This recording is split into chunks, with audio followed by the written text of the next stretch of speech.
Well, check it out. I got to actually do a video and put it up on YouTube. The previous one actually made it on there. I'm very, very surprised. Very surprised indeed. Wow. I guess it was a week banishment, I guessed. I guessed? Guess, wow. I guess. So, damn, time's flying. I wanted to ask something on these videos.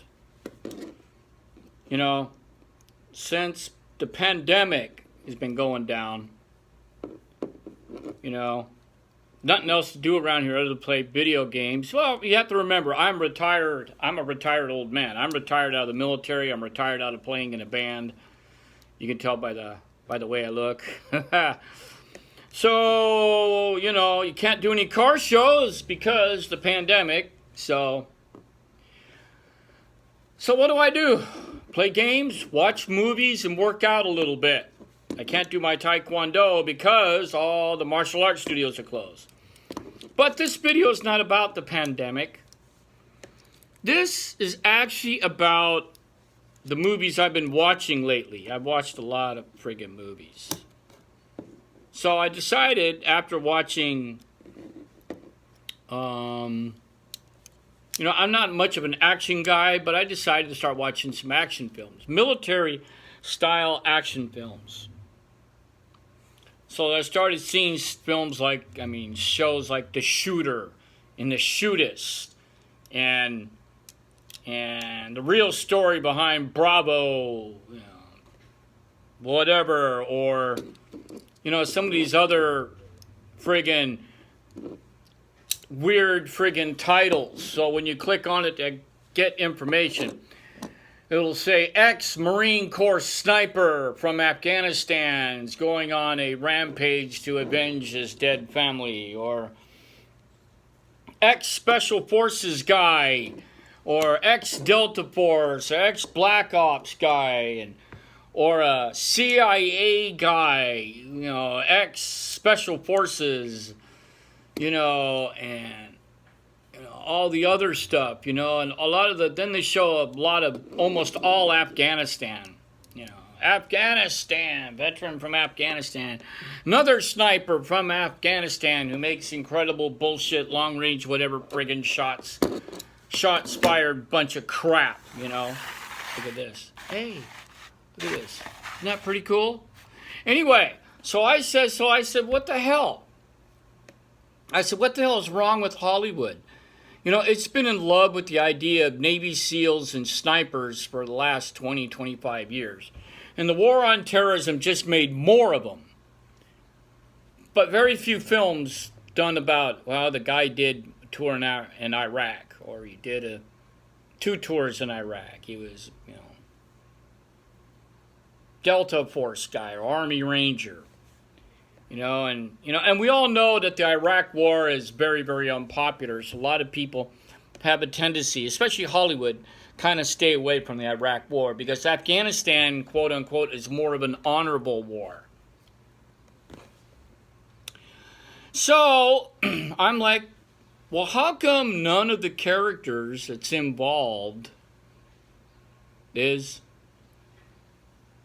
ex-infantry?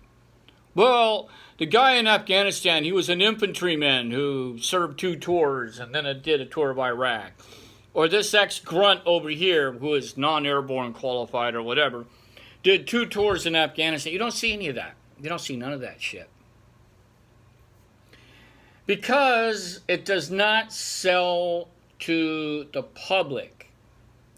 They have to be something hoo-ah. Out there, elite. Navy SEALs, you know, all that shit.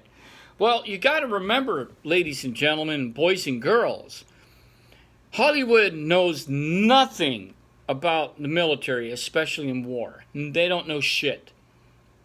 They go with a simple checklist: Special Forces, Navy SEAL, Rangers, all this other shit. Bronze Stars, Purple Hearts, Silver Stars, you know. All this other stuff. But they got to remember that 95% of the casualties in Iraq and Afghanistan was all non elite. They were infantry. They were drivers. EOD guys. Somebody just say, what about the Hurt Locker, dude? That's one out of about 30 to 35 to 40 movies I saw. Some of them direct to DVD. Some direct to Netflix. Other on HBO. Almost every one of those motherfuckers. One out of maybe 20. I shouldn't even say that. 20 out of 20 is some sort of elite horse shit. And most of their casualties in Afghanistan and Iraq were infantry. Non-airborne, non-ranger. And some of those guys are pretty bad motherfuckers. Some of those guys, I know a couple machine gunners that had 50 to 60 kills. They were first ID, second ID, third armored cab. I mean, come on. So what's wrong, Hollywood? Can't you make a film with somebody who is not friggin' sniper, Navy SEAL, hoo-ah bullshit? Please.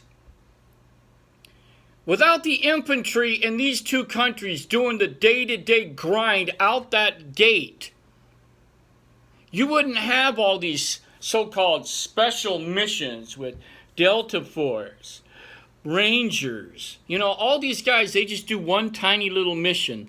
They're out for maybe an hour or 2 hours or maybe 3 or 4 days or 5 days. Meanwhile, the grunts, they go out that wire every day or every other day, sometimes twice a day. And they don't get no respect. Same thing with the Marines. No respect. National Guard, reserves, they go out that wire, who are not special forces, HUA. But they go out and they fight. The Battle of Fallujah was mostly infantry. Not special forces, not Delta, not Rangers, but grunts. So, this is me ranting because I think the whole thing is BS. I think Hollywood should get some real veterans in there and write real stories and scripts. Because you guys are over-glorifying a bunch of specialized assholes who don't go out that wire every day and patrol. This is Jeff DeFaro laughing at Hollywood and its misconception about how wars are fought in the war on terrorism. Hua